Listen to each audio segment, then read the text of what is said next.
Bismillah ar-Rahman ar-Rahim. We are starting our question and answer session. As you have heard, Dr. Israr Ahmed has covered a vast area bearing both on ontological position of man and epistemological questions. It's a vast area.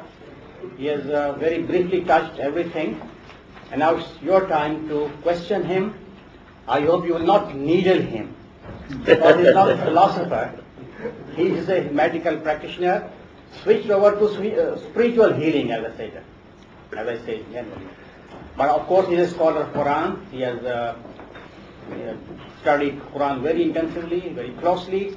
This is a gathering of multi-religious people, community from different faiths that come here, and we should meet in an ecumenical spirit and try to understand each other's point of view. Let me start by saying what a delight your presentation was, and how clear it was, and how much I appreciated it.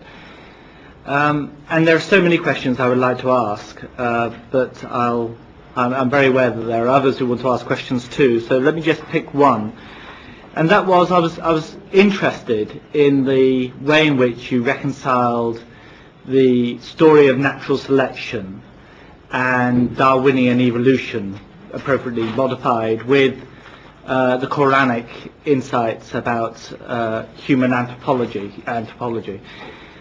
And what surprised me a little bit is that my impression is the vast majority of Islamic thinkers are very suspicious of the sort of ideological baggage that Darwinian evolution has in the West, and view it therefore with a lot of suspicion, and are often very, very critical of it. But you seem to be quite happy to talk about the fact that certainly the animal, human, did evolve from, animals, and it was in some point in that process we were given a spirit. And how do you find that? Do you find you have a lot of sympathy in the Islamic world for these positions, or do you find that you are often criticized for them? Thank you very much. Firstly, please note that I do believe in evolution, but not in Darwinian evolution. Evolution is something else, and the mode through which it has taken place is something else. The struggle for existence and the survival of the fittest and natural selection, and that automatically changes one species to another, this is wrong. At every change of species, we need another kun from God. And this, the mechanism of Darwinian evolution has not been proved, and not very much liked in the biological areas, in the academia. So every time we have to have a kun, and that change becomes from Allah subhanahu wa ta'ala. Now actually the damage that Darwinian evolution has done to humanity is because of the focus on the animal being only. Man is not an animal being only. He is a spiritual being also. And that is out from the discussions or studies or quest of the scholars. This spiritual existence has not come through evolution. It is direct from Allah, direct from God. So because this I said it's the calamity and the tragedy of modern mind, that we have just shut our eyes from that side. And now, if we are only animals, now we can follow animals. Animals don't discriminate between wife and mother and daughter. Why should we? They don't take the trouble of dressing. Why should we? This civilization has gone down to the animal level, because the other aspects are absolutely out of sight. The whole sociology, whole thought is focused on the animal being. That's all. So that is the reason why Muslims don't agree with it. But if we have this idea, then these two things are separate. This animal being has come through evolution, but for every change in the species was due to another new fresh command from Allah subhanahu wa ta'ala. Kun. And so it has happened. Your interpretation of the origin and the birth and the development of the universe, it was very interesting. And I think very beautifully and logically you weave the creationism with evolution. I have a couple of questions. One is that you talked about three forms of creation: man, jinnis, and angels. What is forms of self-conscious creation? Yes. Okay. What is the qualitative difference between these three different forms of creations? And in your view, what different roles have been assigned to them, or what different capacities they have to perform these roles? The angels were created out of light, and they are, so to say, the civil service, we call it. They are implementing divine commands. They have no animal existence at all, no lusts, no desires, no id, no libido. But then, human beings, they have been blessed with spirits. But jinns don't have spirits. They are alive. They don't have spirits. Therefore, no revelation could come to them. Revelation only could come to the human beings because they have that apparatus, that ruh, that spirit within them which receives it. The antenna is there, they don't have it. So, vicegerent on earth is man. And he is the only creation of God in which both the worlds, the world of Amr and the world of Khalq, they have come together. Jinnis are only Khalq, not Amr. And the angels are Amr, no Khalq. And here, both have met together. The spirits belonging to the world of command and the animal being to the world of creation. I'm trying to relate here in this very interesting and for me very instructive exposition that you have made today, that the thought about the body itself, you I think also in some ways referred to as kapra, coating open shiddat, I suppose, in a way that it's a covering, which is, I think, in a way the Sikhism looks at it. The kapra is, body is coated, is named kapra quite often in the Guru Granth Sahib.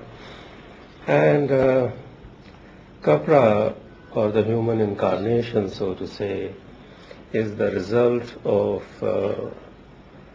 your karmas. Karmi ave kapra, nadri mokh dwar. And it is through the grace, nadar, karam of God, that the moksha, emancipation, Salvation. Yes, salvation, the door of salvation only opens up through the grace of God. But it is through your karma, through your doings, through your actions in your prior births, that you got this human body. And this human body is then considered as one of the greatest blessings which has been given to you, because it provides you the instrument, the sources of energy, as you said, the thinking, the intellect, the ability to reason, the ability to see, to comprehend, acquire knowledge, jnana, and then try and get closer to God. And the biggest suffering is, where we start or begin, is the suffering from being separated from God. The Atma, the spirit, being separated from God, the process of individuation. And in this process of individuation, the thing that comes up as the main obstacle in our ability to reunite with the eternal spirit is the so-called home, or which, once again, I go fully with you when you say that surah has to be called surah and not a chapter, because home, I think people have tried to translate it into I amness or id or ego, or I was even impressed by the use of word khudi by Allama Iqbal. And that is the big problem, that home dheerag rog hai. Home is the greatest malady. Daru be, then it will put you on the right path. So what I was trying to figure out and understand is two aspects here. One is that how do we envisage, how do we sort of comprehend the role of the physical human body as such, and the role of our ability to make choices which has been given to us by God, in other words, human will, because that is where home comes in. So if you could elaborate on that for me. I'm thankful to you, brother, because you have given an exposition of your own, which is in consonance with what I have said. You have used the very correct word, instrument. This body is the instrument. Our ego or khudi or spiritual existence is the real existence. But it has to earn good deeds through this body, or it is earning hell for itself through this body. And this is actually like a horse you have to ride. So your khudi should be strong enough to control the horse, or it will throw you down on the ground. So both these things are necessary, and there is, the hadith of the Prophet, Inna li nafsika alayka haqqan. This body, animal body, has also rights upon you. You have to take care of it, everything. But don't think that you are only this body or animal being. Actually, your actual existence is a spiritual existence. What have been the reasons for the decline of the Islamic civilization with the basic characteristics that you have presented in your talk? Maybe you will address that in a later subject. But my main concern here in the question is that your talk includes a number, multiple layers of contradictions.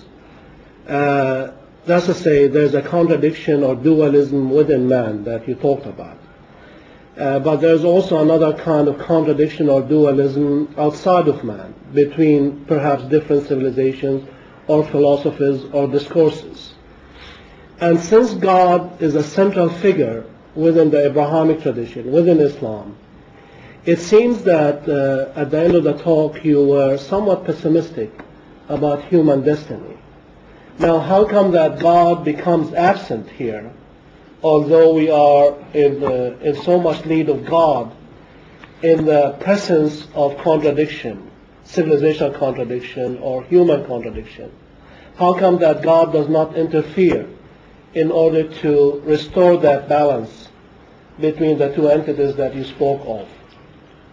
First of all, let me admit that this is global civilization, but it is, as its origin was Europe. It's European civilization which has engulfed the whole of the globe. Regarding the question, God doesn't intervene. He has created this world, bestowed human beings with faculties, and now it is for them to show خَلَقَ الْمَوْتَ وَالْحَيَاةَ لِيَبْلُوَكُمْ أَيُّكُمْ أَحْسَنُ عَمَلًا. Man is being tested over here. What you do? So actually this will happen, but that was not the subject of my talk. Finally, we agree, both Christians and Muslims, kingdom of heaven on earth is going to be established. It will be established. But first of all, we have to return to the basics, because this Western civilization or global civilization you are calling, it has gone deep into our own intellect, our own thinking, our own value structure. Even we are being, subject to the same influences. So Allah will make the truth rule over the whole of the world. I have a couple of questions about the second part of your presentation on human knowledge. What I found missing in your epistemology is one thing. Your assumption seems to be that ideas generate ideas. I'm talking about the right-hand knowledge of physical objects. In other words, the intellectual sphere is an autonomous sphere.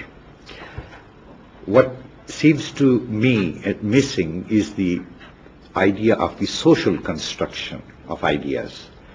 In other words, ideas themselves do not generate subsequent ideas, but philosophy and social science theories are the product of the socio-economic conditions in which they are articulated. Would you accept that position? Yes. Going to the left side, then I'll ask the other question. Actually, what I said was that this acquired knowledge, mostly it is the science knowledge of these physical sciences and then technology, and that is the main subject today. It's the focus of human attention. But because man wanted a total knowledge also, and he needed it, how to behave in this life, and he needed some philosophy. And along with that, I should have added, and I have on that diagram, the social sciences. And you have to generate them, and you have to build them, and then you have to live by them. Yes. Going to the left side, you have one box, it calls recorded and open revelation. In Islam, I would assume that you mean that open and recorded revelation is contained in the Quran, right? Yes. Would you also include hadith? Hadith In on this the other category, side. it's in the second box. Second box, Which is, but for the prophets, this is also protected. The dreams that the prophet had, one revelation for him. And the inspirations. Because in Surah Shura, we have three forms of wahi.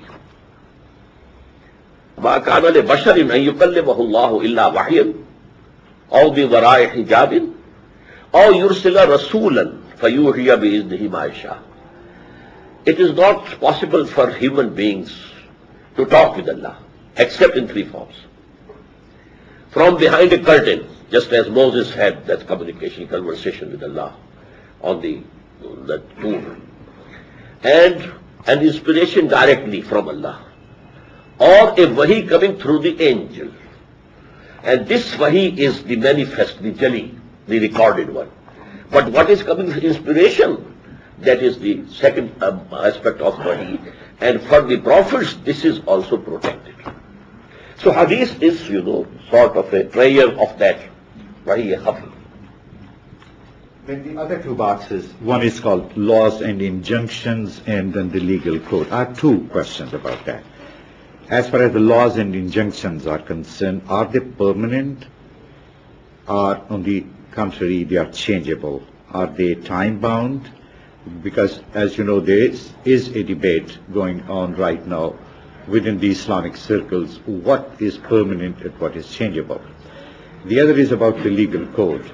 Is this legal code directly revealed, or is it derived from revelation? In other words, is it a human construction that is based on revelation, or is it directly derived from revelation? You mean Sharia? Sharia, yes.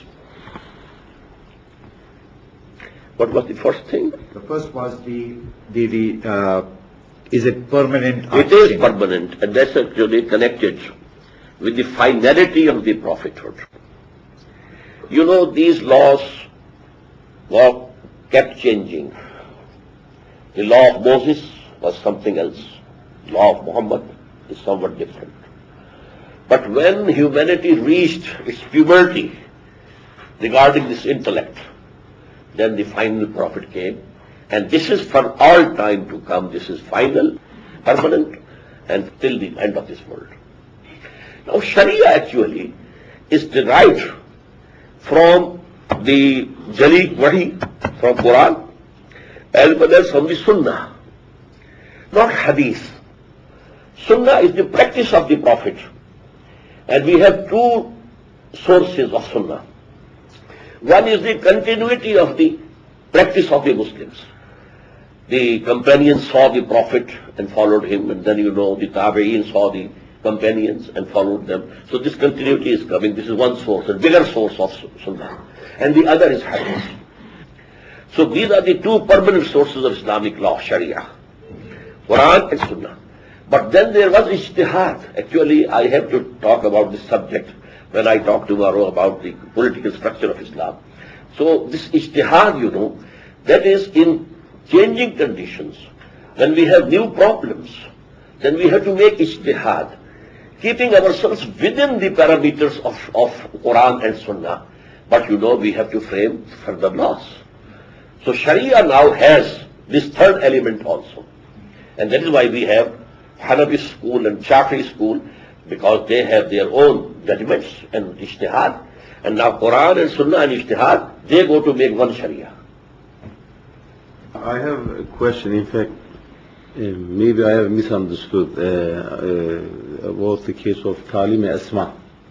Now, this Talim Asma is the name of the things which is on earth, or the names of the God.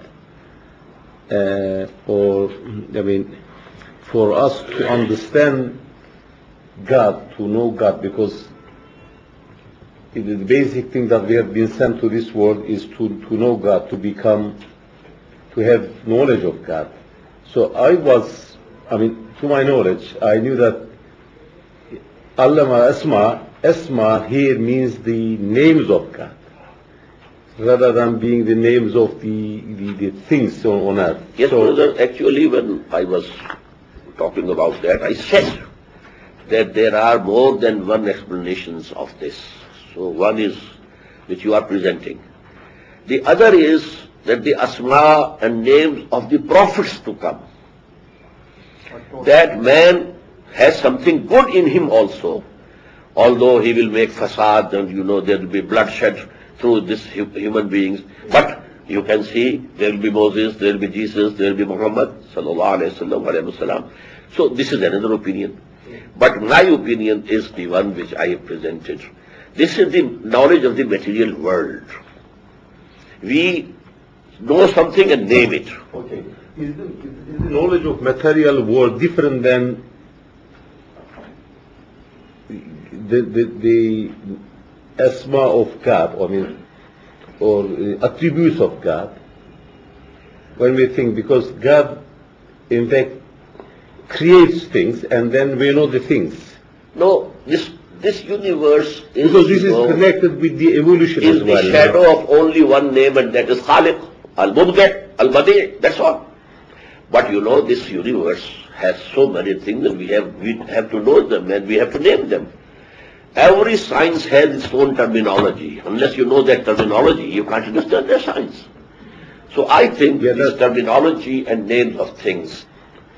First, I'd like to also thank you for your presentation. Thank you very much. And now I'd like to follow Ibrahim's question and your answer to Ibrahim's question, which I think fits into some of the things that you said.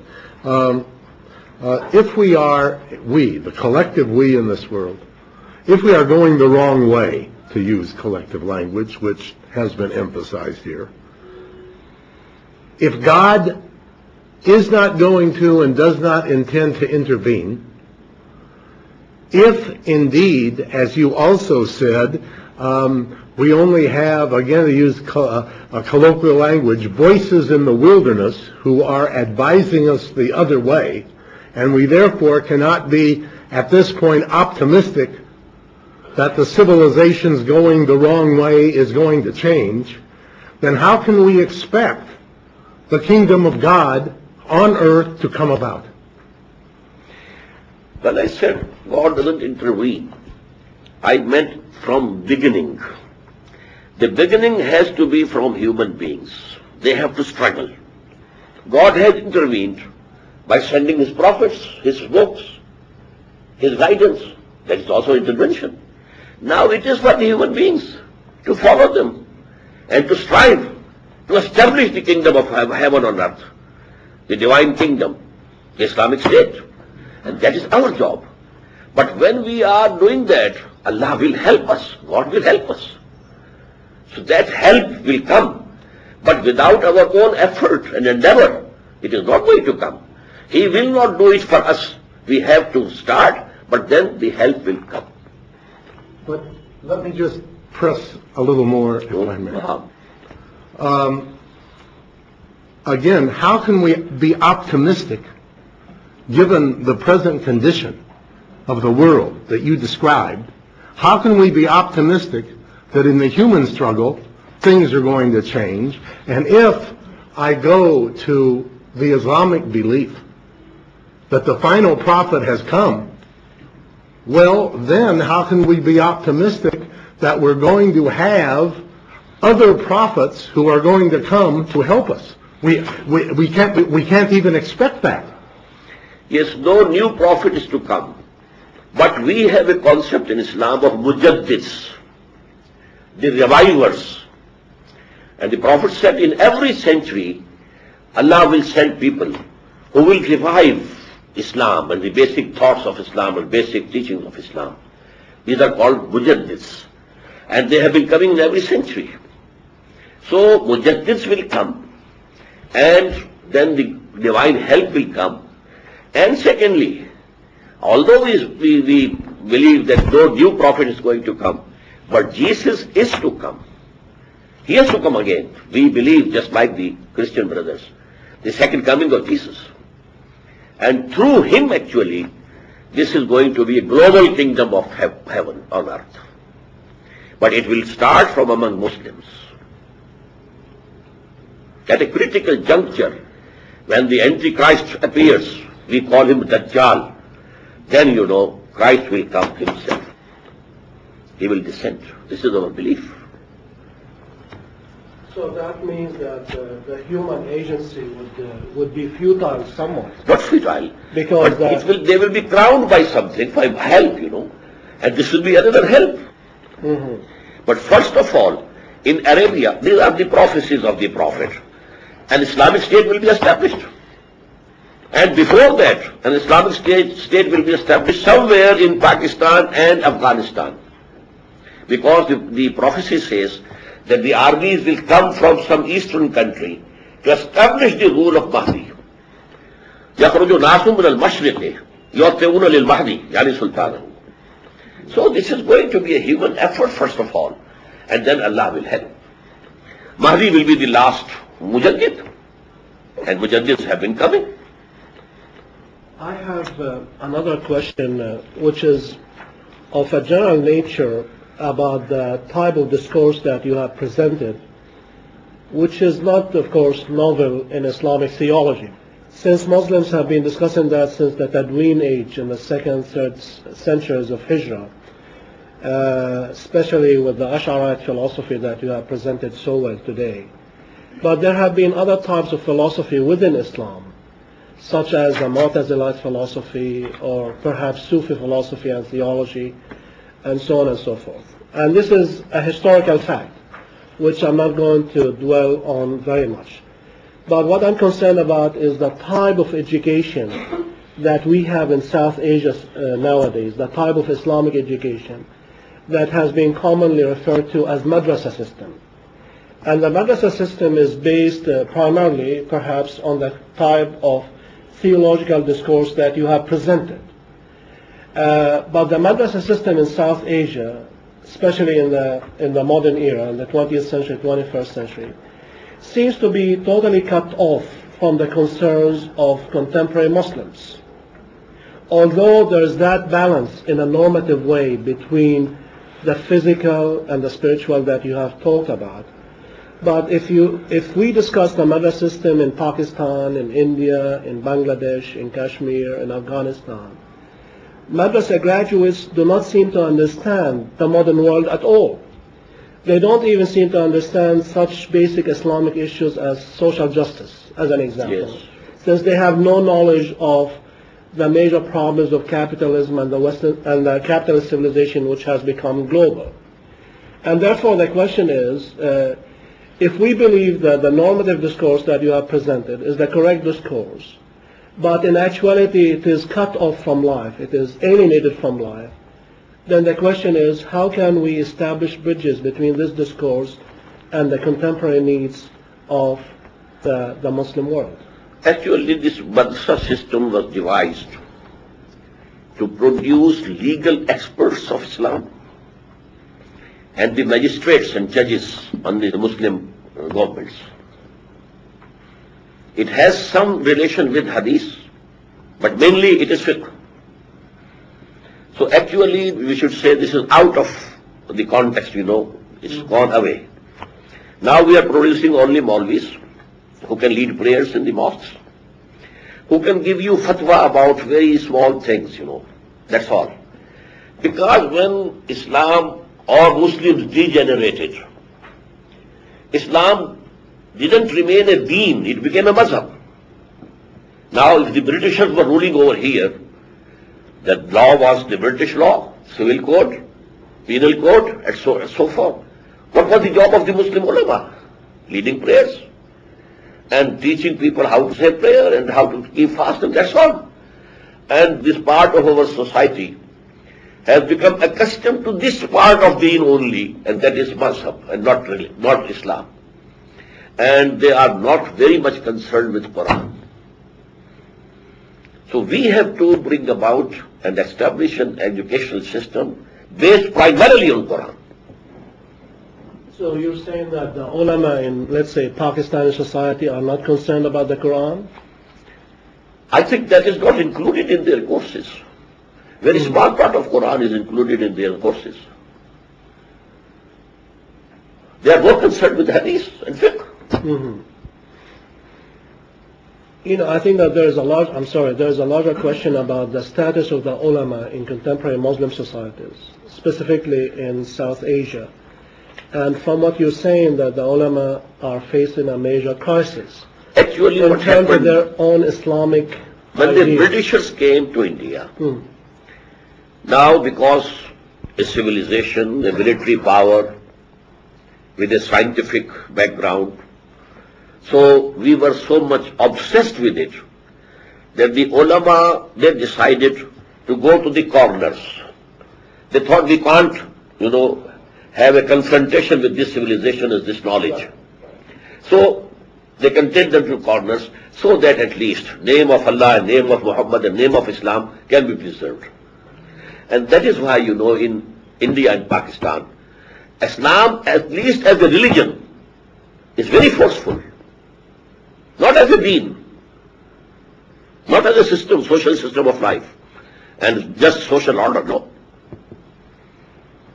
So are we saying that the modern Muslim states that have come after colonialism have failed in retraining Muslim ulama in an Islamic way? Yes, definitely, I agree.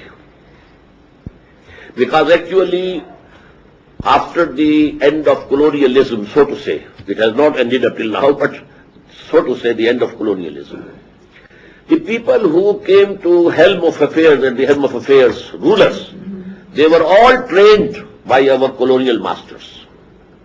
They were brainwashed. They were they had accepted the Western civilization. And they are ruling. So actually, the colonial rulers are ruling till today by proxy. But we have an example of Iran where the ulama are in power. Yes. If we look at the Muslim scene in the contemporary. That's the only exception. And that was actually a political movement was hijacked by the ulama. So the Shiites are better than us. They have proved that they have more power and endurance and the spirit of sacrifice. And this tragedy of Karbala has persisted in their hearts. So this, to lay down, the virtue of laying down your life, it is within their bones. What I do see here is a very altruistic underlying theme of the emancipation of the whole mankind as a as a part of the evolution or the development through the development of the individuals. And I'm trying to relate this to a pluralistic setting. And I'm wondering that how would we conceptualize or envisage such a process taking place? Would it be only through the acceptance of this, or would it be through a process of bringing the various thoughts together and somewhere emphasize and find a paradigm which really moves the humanity forward, the totality of humanity forward? And in that process, I see that the role of change and acceptance of change will be a decisive factor.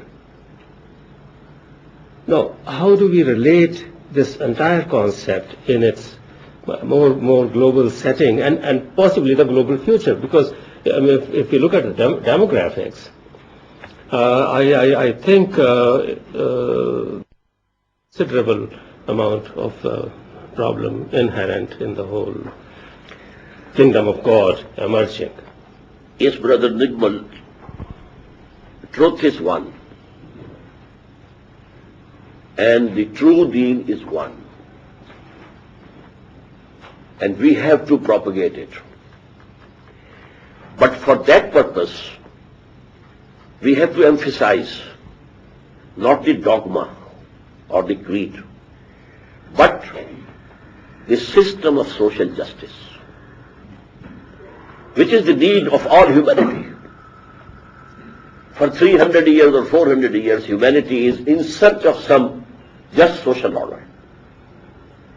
From kingdom, kingship, and these lords and barons and etc., there was French Revolution. But it culminated into capitalism. So there was another revolution, Bolshevik Revolution.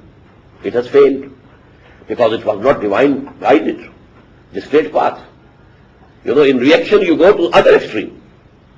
So that was extremist. So now again we are back to capitalism and liberalism and secularism and so on. But there will be another step in which humanity will go. But for that purpose, at least in some one sizable country on the globe, we must establish that socio-politico-economic order of Islam, so that people can see with their own eyes, this is Islam. What we have been fighting against was something else. This is Islam. So that is the answer to all the questions humanity is facing today. And that is why now America, when they say we are not against Islam, they are saying true. They accept Islam as a mazhab, as a religion.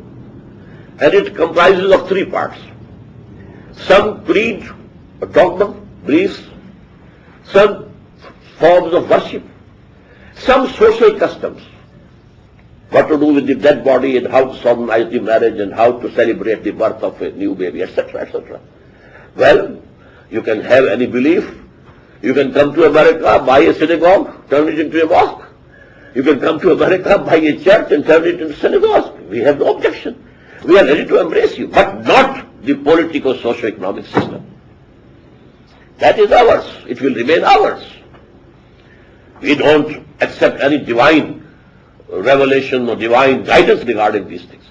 Now, what was the point of difference between the USSR and the Western world? For half a century there was going Cold War, but what for? The politico-socio-economic system. Otherwise, the Russians and all these countries, Eastern European, they were also Christians.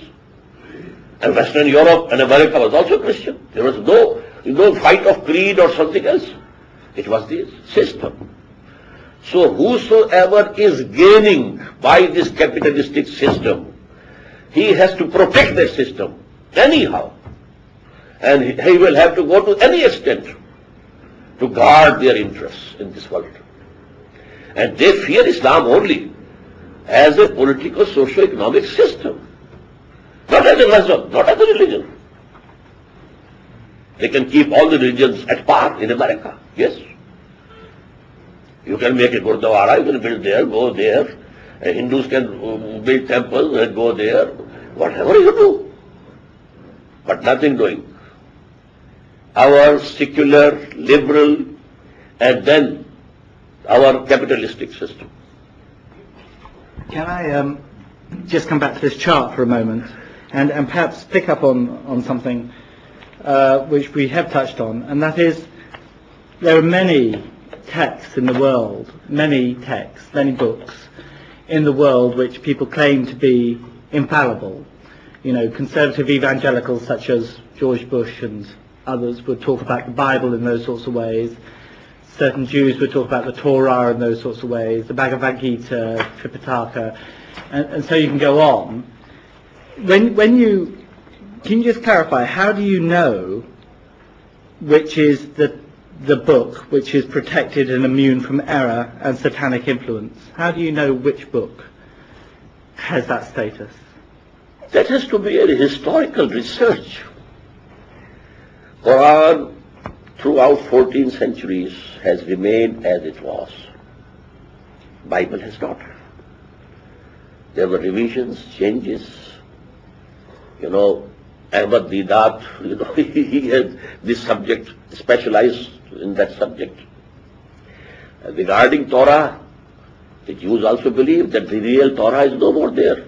It was destroyed or buried in the tunnels under that Temple of Solomon in the year 587, when Nebuchadnezzar had invaded and demolished that temple. So I can say this thing about Torah and Injil only.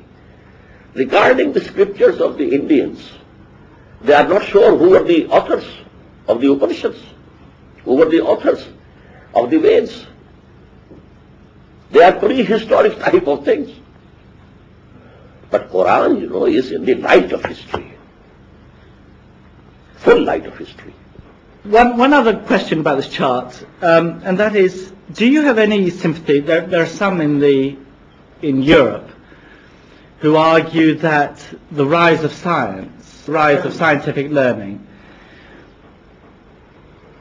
needed to emerge from a theistic and religious framework, because of course it's the assumption of faith that the world is ordered, which makes it possible for people to investigate it. So, do you have any sympathy that actually you need religion to create the possibility of science? I think this hypothesis is historically wrong. You know, the days of the Muslims, the Abbasids, they had the background of Islam and science, mathematics, all these things, medicine, they flourished. We got those things from Greek sources and from Indians, developed them, and we had the background of belief in God and religion. And we transferred it to Europe through the universities of Cordova and Granada and Toledo. But because, the rule of Pope in those days in Europe, which had prohibited science and philosophy both, that had created an anti-religious sentiment among the masses. So when science started developing, it had that anti-religious color in it. That is the real cause. At superficial level, there seems to be a contradiction between science and religion. But I think what you were saying was that there is a continuity. The fundamental, foundational, philosophical assumption of science is that life in the universe has an order. And this is a religious truth. So science built on that metaphysical idea and tried to find out the nature of order in the universe. So all the developments in philosophy of science, particularly in physics. And I think Dr. Abdul Salam had this notion, and he was hammering it again and again, that whatever developments in modern physics are taking place, they are fundamentally derived from the notion of order that we inherited from religion. So that was probably, Yes, is that true? that's exactly right, yeah. So in that sense, there is no inherent contradiction between science and religion. But I want to go back to... But I never said Sure. there is contradiction. These are two things side by side. I never said there is contradiction. There's a difference between saying side by side and saying that it's built on that. There is a continuity. There is a qualitative linkage between the two. No, but only one truth, that there is order in this universe, doesn't go to make its religion. The belief in one God, creator, that is the basis of it. And he is the guider to the right path. That's why modern physics is going to the idea of trying to find a unified principle in the universe. Anyway, I want to go back to this whole, to the chart. That is the framework which is very lucidly articulated, and I really compliment you on that. My question is, you divide the human knowledge, what you call religious truth, into two categories: protected, which is immune from human error, that you describe as revelation, prophetic knowledge that we receive from the prophets. And the other is the knowledge that we gain from intuition, dreams, illuminations, and ESP. And also, going to the right side of this chart, from knowledge from reason. My question is it possible to come up with a set of ideas independent from guidance from revelation that is capable of guiding us to the truth? Is it possible to reach the truth by sheer human reason? One. Secondly, is it also, when we say that the whole idea is to find the religious truth, is it possible to find this truth through several paths? For example, the whole idea of interfaith religious dialogue that is taking place in the West is that the fundamental religious reality is the same. And there are different paths, methods to find that truth. I'm not saying that it will not be subject to error, but I just want you to entertain the possibility, just the possibility, that there are certain other ways to find the truth, independent of prophetic guidance. Actually, to know God, there are so many ways and paths. But to know the path, straight path, that is by revelation only. And this revelation has been coming time to time. فَإِمَّا يَأْتِيَنَّكُم مِّنِّي هُدًى. And according to the mental or intellectual development of humanity as a whole, there was a development in that also, till it reached its zenith in the person of Muhammad sallallahu alaihi wasallam. So we have to accept for the right path this revelation which has been given by Allah for the humanity, whole of humanity, for all time to come. As you know, that Quran says, وَمَا أَرْسَلْنَاكَ إِلَّا كَافَّةً لِلنَّاسِ بَشِيرًا وَنَذِيرًا. He is the only prophet who claimed that I have been sent for the whole of humanity. Even Jesus said, I have come to find the search of the lost sheep of the house of Israel. And Quran says, all prophets came for their own nations only. إِلَىٰ عَادٍ أَخَاهُمْ هُودًا وَإِلَىٰ مَدْيَنَ أَخَاهُمْ صَالِحًا, etc., etc. He is the only one who says, I have been sent for the whole of humanity. So you do not that I can live a moral life on the basis of secular ethics? Yes, you can live. It will be basic human morality. Basic human morality. To speak the truth, not to deceive anyone, not to rob, not to steal.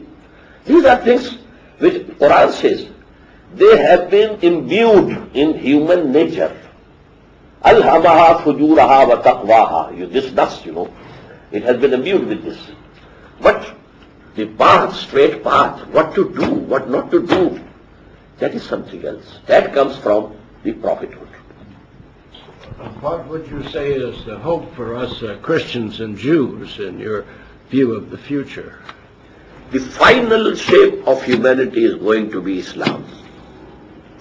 When Jesus Christ comes, he will say, I was not crucified. This crucifixion is a fiction. And I had told you that the law of Moses will remain. So Christianity and Islam, they will merge together into one religion under the leadership of Jesus. Because according to the Quranic philosophy, whenever a messenger was sent to any community, if that community as a whole rejected him, it was annihilated. This happened to the people of Noah. This happened to the cities of Sodom and Gomorrah. And this happened to the people of Ad. They are not mentioned in Bible, but in Quran. They were ancient Arabian nations. Samud. To the people of Shuaib. Then, Pharaoh and his armies were drowned because they did not accept Moses as their prophet. Jesus came as the messenger for Jews. And Jews as a whole didn't accept him. But Judaism does contain the idea of the Messiah is Judaic. So Judaism, in a theological sense, does not deny the phenomenon of the Messiah. And throughout history, and I'm talking about modern history, there have been a number of messiahs who have claimed that position. And one major one in the Ottoman Empire in the 17th century was, I forget his name now, Shabbatai ben Tzvi. Shabbatai ben Tzvi in the 17th century claimed that he was the Messiah on the basis of Jewish foundational ideas.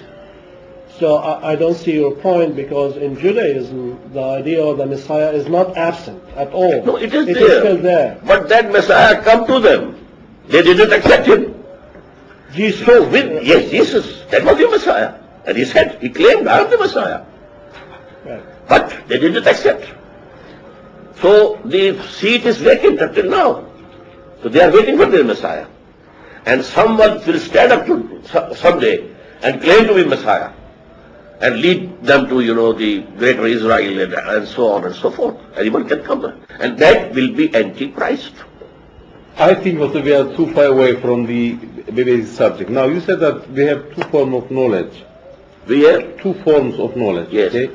But what about the source of knowledge for Islam? I mean, what sources that Islam accepts that true knowledge comes to us?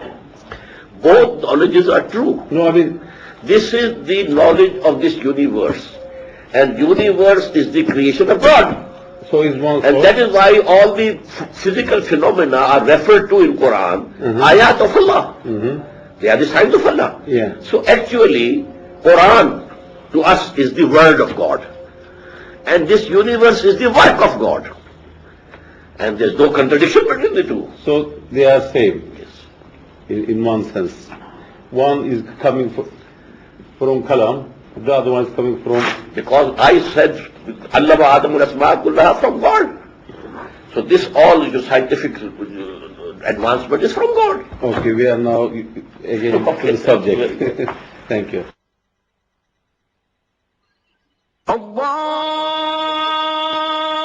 الله أكبر الله